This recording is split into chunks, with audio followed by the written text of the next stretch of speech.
Бүгін Бурабайда президент Қасым-Жомарт Тоқаевтың қатысуымен ұлттық құрылтайдың 4-ші отырысы өтті. Мемлекет басшысы ең алдымен ұлттық құрылтайдың маңыздылығы мен оған мүше азаматтарының еңбегін ерекше тоқталды. Сонымен қатар елдегі салық реформасы, бизнеске қолдау, бірыңғай уақыт белдеуі мен алаяқтық сынды басқа да өзекті мәселелерге қатысты пікірін білдірді. Наурыздың тағы бір салтанаты Бурабайда өтіп жатқан ұлттық құрылтай. 4-ші мәрте өткізіліп отырған жиында мемлекет басшысы ең алдымен амал күнімен құттықтады. Құрылтайдың ұлық мерекелерімен қатар өтіп жатқаны жақсылықтың нышаны деп ерекше атап өтті. Сондай-ақ президент 3 жыл ішінде атқарылған жұмыстарға баға берді.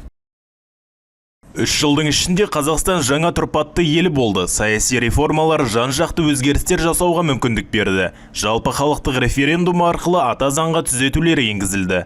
Парламенттің құзыры кеңейді. Үкіметтің жауапкершілігі артты.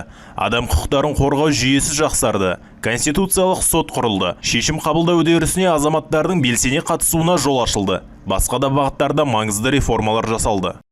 Жиын алдында күні кеше секциялық отырыстар өткен еді. Онда әлеуметтік экономикалық даму мен ғылым білім саласындағы өзекті мәселелер талқыға түсті. Құрылтай мүшелері аталған салаларға қатысты бірқатар ұсыныс пен бастамаларын ортаға салды. Бұл орайда филология ғылымдарының докторы Сәмен Құлбара қазақ тілі тек сөйлеу тілі ғана емес, ғылым тіліне айналуы тиіс деген пікір білдірді. Біздің тіліміз мемлекеттік тіл болғаннан кейін ол тек қана ауызекі сөйлеу тілі құрал ғана болу емес, ол бүткіл ғылымның, мәдениеттің, үлкен өркениеттің, цивилизацияның тіліне айналу қажет. Тәуелсіздік жылдардан бері қарай көптеген біздің ғалымдарымыз математика саласы болсын, география, химия саласы болсын, басқа да кәдімгі салалар бойынша, педагогика саласы бойынша көптеген оқулықтар жазды. Оған сөз жоқ. Тек қазіргі уақытта мысалы білім алу үшін тек қана басқа тіл емес, сонымен қатар қазақ тілінде толық білім алуға мүмкіндік бар.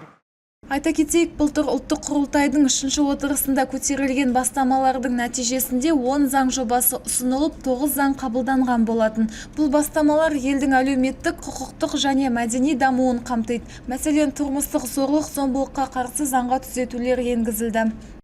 Махаббат Құсайын, Аңсар Тілепберген, Елдар Түстікбай, 24 News.